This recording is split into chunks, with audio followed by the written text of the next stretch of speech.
This is the Condor. It's an Estes kit. It's got 2 gliders and a main body, so it will come back in 3 different pieces with 2 of them gliding.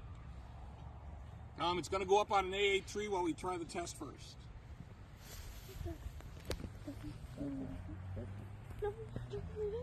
Five, 4, 3, 2, 1, launch.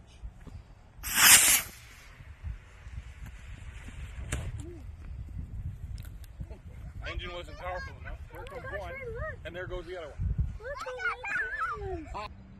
So this is, of course, the gliders, the Condor. This time with a more powerful engine, V6.4. So an A is, say, a strength, has a strength, and then the next one up, B, was twice as strong, so it should go twice as high.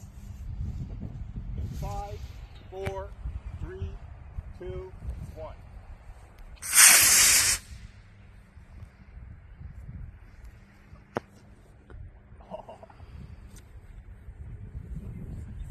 Slick, worked perfect, and it is going way down range.